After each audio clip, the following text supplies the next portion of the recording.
All right, so today we are in the lovely Random Tandem podcast and videocast theater. Yay! And we're moving up in the world. Yes, we really are. We're talking about the D&D Encounters. This will be episode 2. Episode 1 was 2 parts that talked about nights 1, 2, 3, and 4, I believe. Which I can't really remember exactly. I think he brought us right up to being killed. Yes. We got horribly murdered. Yes. So I have my podcast partner, Brandy, here.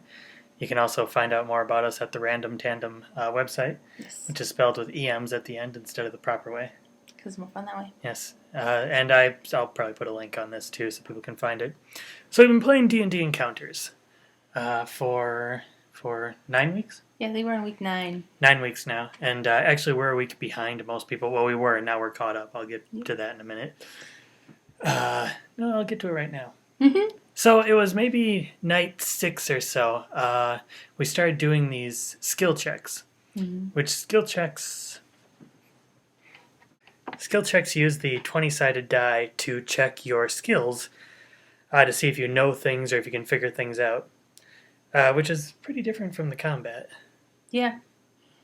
And, well, our Okay, first game master kind of was an ass about some skill checks. So he's what you might call a rules snob. Yes. He wants you to know all the rules right off the get-go. Yeah. So like you'd ask him, so what do I roll for this? Do I want to try and bluff, or do I want to try and be a diplomat? Well, I'd ask if it was like, okay, is it nature perception that I would use? Oh yeah, because we were being, it was night 7 maybe? 8? We were being attacked by the trees? 9 was that? Oh, yeah. 6 or 7. It would have been 6. All right, so let's see, from the get-go. Let's see, night 5, nights 1, 2, and 3, we fight the Zyvorts, the Echo Monsters, and the Mudmen. Yes. Yes, and technically night 0, I'm calling it, was when we created the characters. Yeah. All right, so that's where you guys are up to now. Now, night 4, we go through the Crystal Cave, and we fight Sorath, kind of. Sorath is the Dream Queen. Yeah, we got all the way through the cave or whatever. Yes. Yeah, and we clearing. I was a barbarian, so my major method was to try and... There's this portal, so I tried hitting it with my sword a couple of times. And it just got harder. And then you tried a different method. I like Zen mastered that. Yeah. That one. She pulls like a sneak or something and just walks. Like if you just walk really slowly through slowly gets through it. And I'm like continuously bashing it with my sword while she's just walking through it. So we get through that portal and into the Feywild, where everything is magical and weird and different. And thank you. I knew there's a reason I had you on this. For effects. Pretty much, yeah. You're my special effects department. Yay. Yay.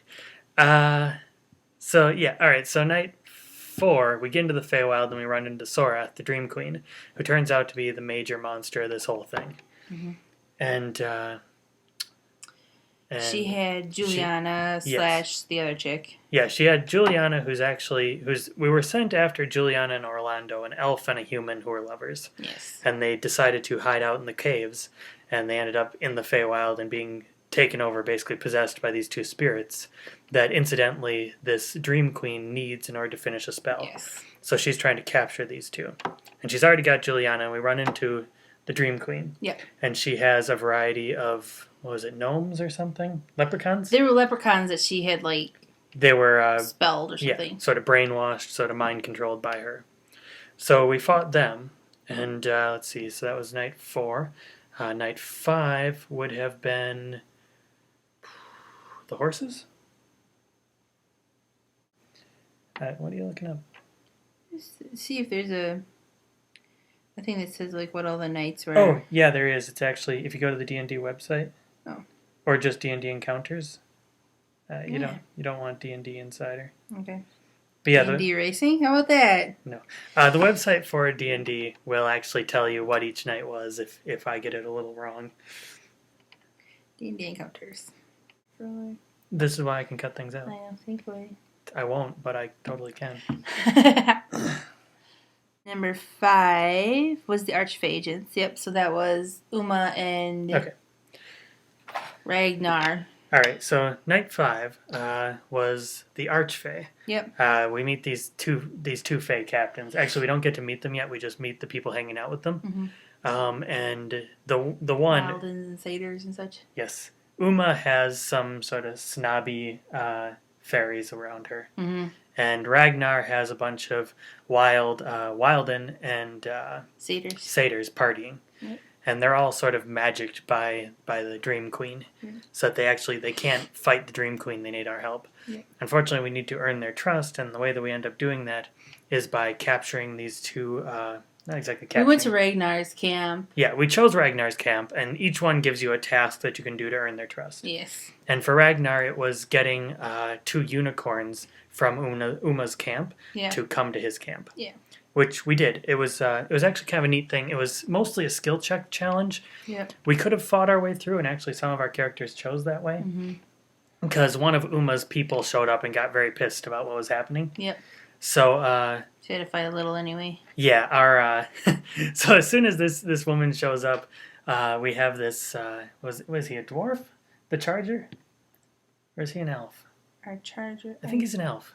I think he was an elf too. Okay, so we have this elf who's some sort of charger, so he charges in and starts attacking. Yep. This woman, which actually makes the unicorns very nervous. So what the rest of us end up having to do, while he's getting his ass royally handed to him by her, is lasso these horses. Yep. And then sort of play with them. Yeah. And then convince them that we're okay people. Yep. And eventually we managed to do that before the fairy woman. Yep. Nymph, maybe? I think she might have been a nymph. Might have been a nymph.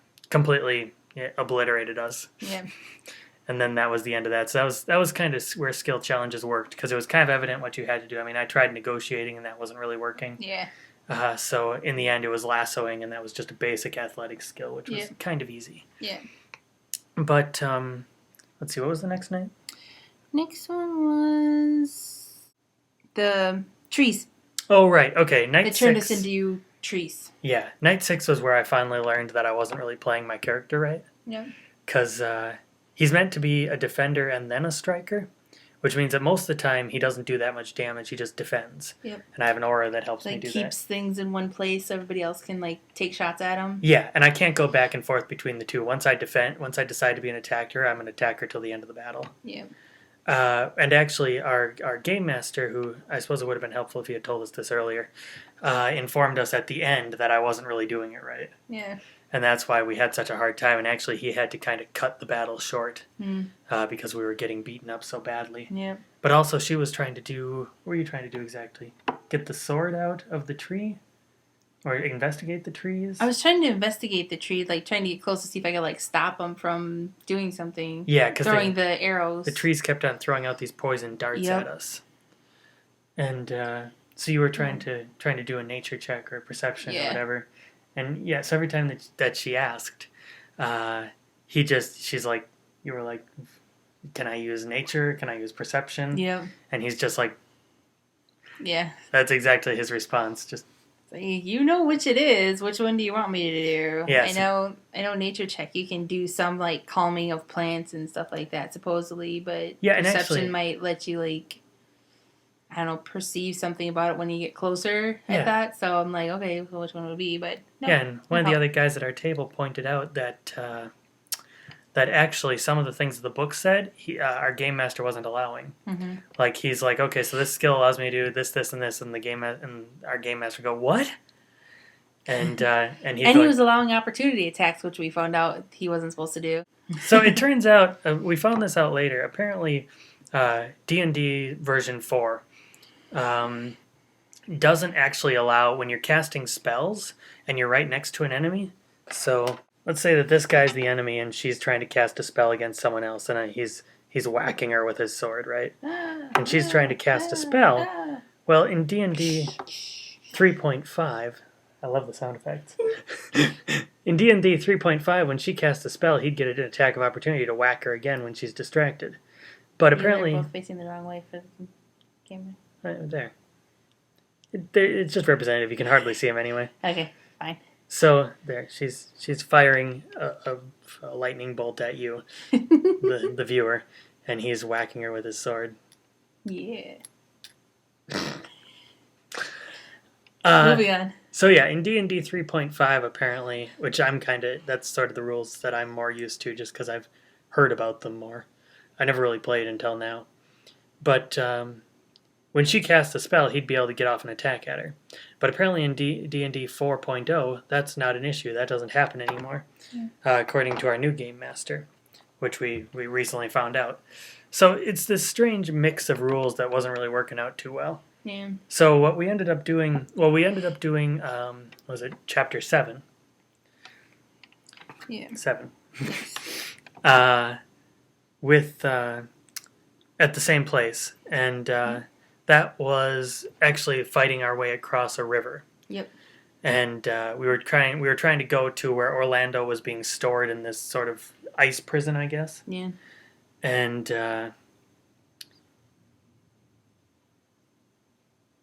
so we try and cross this river, and this nymph kind of shows up, and we end up having to fight him and his various minions. Bar something like showed up for a second, and like got all these like little water guys to appear. Yes, the Dream Queen has a lover who also has mind control type powers over the creatures of the Feywild. Yes.